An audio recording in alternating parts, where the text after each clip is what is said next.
The Bay High Tigers played their first game of the season on the Friday before Katrina. They beat Hancock High 30-14. After the storm, the joke was that they'd gone undefeated. Everyone figured the season was over. Players were homeless, the high school was closed. But just days after the hurricane, the Bay High coach, Brendan Compretta, started hearing from his players. They wanted to play football.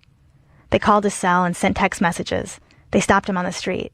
They wanted to play football. They wanted something that reminded them of what life was before. The thing that a lot of them were saying is it only takes 11 and to play, and that they, no matter how many they had, they wanted to do this. That was the only thing that they had to look forward to, you know. You wouldn't stage a school play without a school, but football's different. Here anyway. In Bay St. Louis, game day starts at 6:30 a.m. with a team breakfast at a church. Newspaper stories about the game are posted on the wall at school. In the afternoon, drummers from the band march through the hallways just before the pep rally.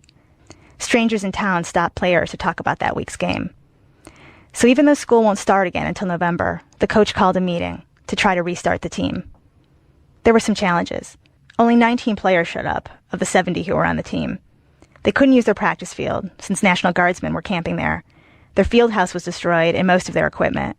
And as for their uniforms, we pulled up a few days after the storm. Just they had people running around in our jerseys and cleats and throwing balls around, and, you know, I guess it was fathers and sons or whatever. Wait, so you saw people wearing, like, your guys' football jerseys just right. like as, like, replacement clothes? Right, exactly. And you know, considering the circumstances, you know, I didn't get really upset about it. I just was like, well, I guess if they need some clothes, they can go ahead and take them, you know. They're saying there's a possibility. They're saying it's probably going to be one of the most packed games we've played ever. It's game day, the Tigers' very first game since Hurricane Katrina, 1 month after the storm. And I've flown to Mississippi, where Tyler Brush, the team's quarterback, is showing me around. There's not a lot to see, just huge piles of wreckage. And near the beach, mile after mile of empty spaces, where houses and buildings used to be. After the hurricane, Tyler's family left for a while, moved to Florida, to a town where they used to live. They got a nice house, and Tyler began high school there. He was practicing with their football squad, and he was going to be a starter there too. But then Coach Compretta called. Tyler says coming back here was a hard choice. My dad, he originally didn't want me to come back. I mean, he was pretty much against it, but he decided, he said that it was my decision. I had to think about it a lot. I was nervous about coming back. I recognized the situation I was in. I knew what I was taking the chance if I came back here. College teams might not see me play, but I felt that I still needed to come back, though, for whoever did come back. His quarterback, he didn't want to let the team down. So now his family's living 15 miles away in Diamond Head, and two of the team's other players, whose families didn't return, are living with them too. This is a strange place to be a kid right now. With no school, they spend their days doing cleanup work, hauling out sheetrock and moving trees and debris. It's bleak and boring. Their favorite hangouts are gone. Football's one of the few things they have left. We're actually pulling up to my house now.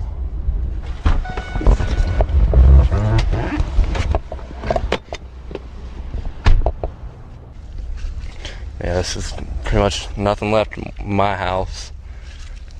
There's stairs right here. We're right here leading up to the house. They're completely gone. Literally all we are looking at are the wooden stilts that held up the house and the foundation, which looks like it was lifted up from the ground. Yeah. And there isn't even like stuff around, like furniture or clothes, or where'd all the stuff go? I guess the water just washed them up that way. Wiped out. There's nothing left. Does anybody in here need pants? If you need pants, come with me. Over at the football field, the new uniforms arrived just in time, a gift from a man in North Carolina. And the kids line up while the coaches open the boxes. 3, 4, 5, the new jerseys are blue and white, not blue and gold, the school colors. But no one seems to care. 7. Hold on. Hey, man, we're not getting picky here. Just relax, buddy. What do you need? This isn't the team it used to be. Over half the Tigers still haven't come back, so the coaches have filled out the roster with some new recruits. A few seniors who've never played football, some freshmen from the school's 9th grade team, 2 guys from the Tigers' arch rival, St. Stanislaus. They canceled their season. And to cap it all off Bad News Bear style, some scared-looking 7th and 8th graders from the junior high. In all, it's still just 29 players, a long way from 70. Some of these kids are all but homeless, sleeping on other families' couches and floors. One linebacker is living in a camper, alone, his parents hours away. Also, he can play football. With everything these kids have been dealing with and everything they've seen, they seem genuinely relieved and excited to be here today, putting on jerseys and lacing up cleats. Everybody's just anxious to play again, to get things back to normal. That's Trevor Adams, a senior tight end. And for him, getting things back to normal means pretty much one thing. I love hitting people. There's no better feeling in the world just unloading on somebody. Even now, dealing with all this, you have an extra feel of warmth. You get just that exciting feeling about, hitting somebody. You can't explain it. Equally excited is Brant, a 10th grader. I think Brant might be one of the happiest kids I've ever met. He doesn't stop beaming, even when he's talking about swimming through his flooded kitchen or living for weeks without plumbing or power. He moved to Texas to stay with a relative for a while, but didn't stay long. Texas was great. Everybody was real kind, scary kind. It was just have you ever seen the Stepford Wives? Yeah. How everything's perfect? That's how it was. They were all like, "Hi, how are you doing? Can I get you anything? Clothes, food?" And I'm like, "I'm fine, ma'am." So does this feel like a normal couple hours before a game, or does it feel different? Way different. One thing I'm going to miss before the game is the pregame meals. We don't have that here because them pregame meals are good. All you can eat. What kind of food? Baked chicken with all these spices on it. It was so good. You're making me hungry. That was like a month ago. So you've stayed here this whole time. What's there been to eat for you? 3 meals a day, MREs. So what's an MRE taste like? I tell you what, meal number 20 and meal number 22, that's 20 is spaghetti and 22 is jambalaya, the best. I told my mama she needs to step it up because that stuff is, I'm going to start getting MREs just regular. All right, hey, guys, everybody right here where these guys are, get down. Y'all can take a knee or something. Let's go real quick. You can sit down or take a knee, either one. It's late afternoon now, about an hour before the game. Everybody gathers around Coach Compretta, and he urges them to think about the past month when they get on the field tonight. Everything you have inside of you, let it out. All the aggravation, the frustration, having to get up and do all that junk you do every day because of this hurricane, let it all out right here. Play for your community. That's why you're here, okay? Some people can't be here. Play for the guys who can't be here, too. Play for Bay St. Louis and Waveland. Does anybody have any questions about anything? Offense, defense, special teams, what? What? I love everybody. I love you too, Kyle. I love you too, Kyle. Of course, there's only so much love one football team can take. An hour later, as the team gets ready to run onto the field, the coach has this to say. All right, so forget all the kindness and niceness right now, all that junk. Go out there and get after their behinds. Do you understand me? Yes, sir. Okay? Now, we do want to win the football game. Okay? Everybody touch somebody. Let's go. Break it down. One time win. Ladies and gentlemen, go Tigers. It's kind of hard to believe that out of the ruins of this town, just down the street from gutted houses and buildings, this thing has appeared. This movie set perfect football game. It's dusk now, with a pinkish sky, and under the stadium lights, everything's kind of glowing, and everyone showed up to play their part. The cheerleaders, the PA announcer, the marching band, or what's left of it. A single kid with a snare drum standing in the bleachers. Please join me in singing the national anthem. The opposing team, the Long Beach Bearcats, line up on the other side of the field. The moment I see them, my heart sinks a little. Not only are there twice as many of them, they just look so determined. Assistant Coach Keys sizes them up this way. Big. They came here on 3 buses. We need a minivan, you know. Big difference. And they don't have junior high kids out there, and we do. Not even the quarterback's father expects the Tigers to win tonight. They're missing so many guys that they'll have to play their good players twice as much. Their starters will play offense and defense. Guys will wear out. Doing the kicking for the Bearcats, Chip Vonderboom. Now, right there. Tigers win this game! Tigers! Tigers! Hey! Most of us don't have homes, and if we do have homes, all we're doing is trying to put them back together, and our families are scattered, and Friday night football games are a place where we all come together to see our friends and family that we haven't seen since the last football game. And this is something kids have done for forever, going to Friday night football games. It's something they all look forward to. It's kind of like this is 3 or 4 hours on Friday night that everything's back to normal. They're not out of school and out of a home. Tigers! Tigers! The Tigers get off to a great start. The first time they get the ball, they go on a drive that lasts half the first quarter and ends with a touchdown on a 6-yard run by Robert Labatt. I watched Tyler pass the ball off to Robert, knowing that Tyler pretty much moved back to town for this moment, and that Robert, who's living with him, separated from his own family, did too. Get out there, go, go, go! Come over, punch it in! Yeah! Yeah! Run!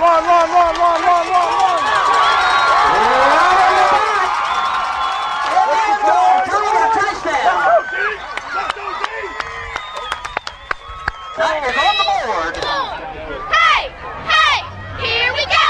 Go! On the sidelines, 8 Tiger cheerleaders are jumping around. It's more than half the squad. One tells me her uniform was the first thing she packed when her family evacuated. When the girls aren't cheering, they're consulting this big, elaborate chart they've set up in front of the bleachers. Celeste, the captain, explains. This is our cheer list, and we have 63 cheers on it. And every year we just take it and we add more to it. But okay, so like, what's 36? 36 is G-O, Go Tigers Go. And then what's 37? 37 is G-O, Go, Go, G-O, Go. And what's 28? Go, Go, G-O, Go, Tigers Go. There's some similarity. Yes, they're very. The coaches are scurrying up and down the field, improvising to fill in for the key players they don't have, swapping kids in and out. Brant, the MRE kid, is getting trounced out there, so the coach pulls him aside. Hey, Brant, not bad, baby. Not bad, baby. Not bad. I'm ready to change, put somebody in there with a little more behind on them, okay? Yeah, I got manhandled I up know, there. we saw that. But the rookie players come through with some surprises. For instance, at the very same moment that the coaches are grumbling to themselves about where exactly freshman Alan Villalta is heading on the field, Villalta recovers a fumble. Oh, God, Villalta don't know where the oh, damn, he just made a play. He just made a damn play.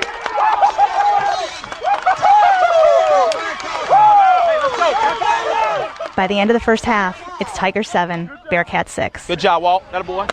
Good job. The home bleachers are pretty packed by now. And the thing I realize when I start talking to people is that this is the first time this town has gotten together since the hurricane. One of the first people I meet, Gary Yarbrough, doesn't even have a kid on the team. I'm just out here just trying to see who's still here and who's still in town and visit with the other folks and kind of see how everybody's handling everything and dealing with everything. So Is this the first time you're seeing a lot of folks in a while? Yeah, some of them, yeah, because, you know, with the curfews and nothing open in town, there's really no place to go to see anybody. As I walk through the stands, the one thing people keep telling me is what a normal night this is, what a relief it is to do something normal again. But talk to anyone for more than a couple minutes, and what you hear next is just how far from normal everything is. They're worried about flood insurance and FEMA trailers and whether they'll have jobs. I ask one man, the Booster Club president, what the highlight of the game is so far, and he nearly starts to cry. Down on the field, the Tigers are playing better than anyone had expected. Going into the fourth quarter, the score is 21-6, Tigers comfortably leading. But then in the last 5 minutes of the game, everything falls apart. The Bearcats star player, Tremaine Brock, rushes for a touchdown. They miss the extra point, so it's 21-12. 2 minutes later, with just 3 minutes left in the game, Brock sprints 55 yards to the end zone as the Tiger coaches watch helplessly. That's it, he's gone. He's gone. Going to score.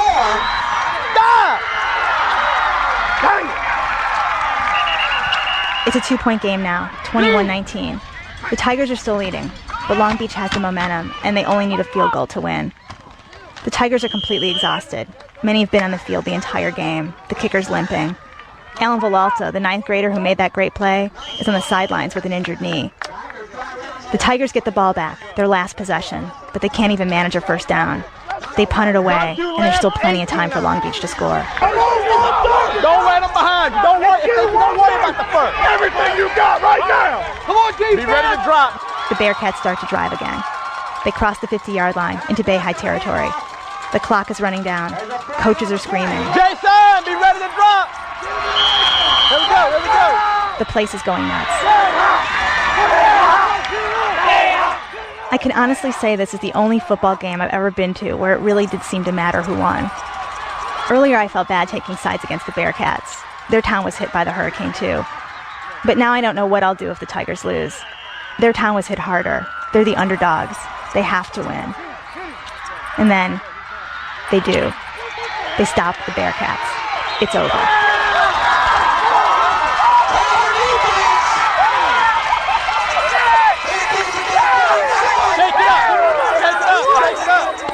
The clock runs out and the place explodes.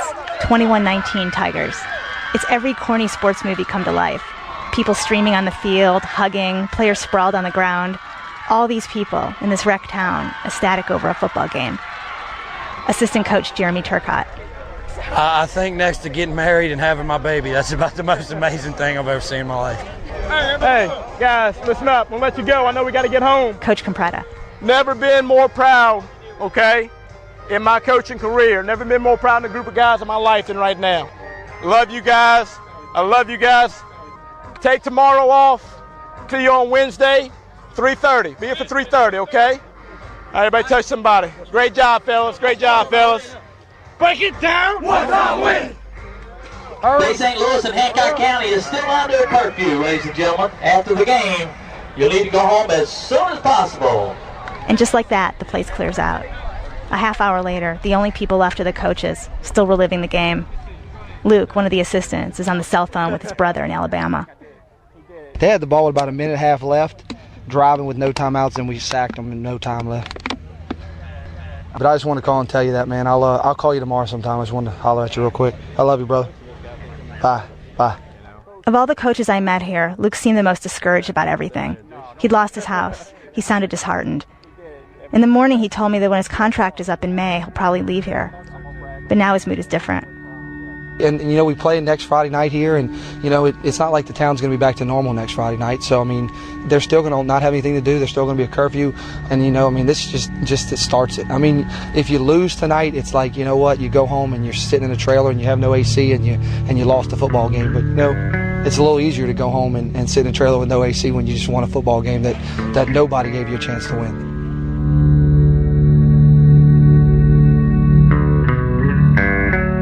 Before coming to Bay St. Louis, I felt the way I think a lot of us feel when we see these places on TV. I didn't understand how you go back to a town like that, to all that loss, and live there in the middle of it. What are you going back there for? And how do you even begin to get over it? Watching the Tigers win, 21-19, completely outmatched, everyone together, cheering them on, I knew the answer.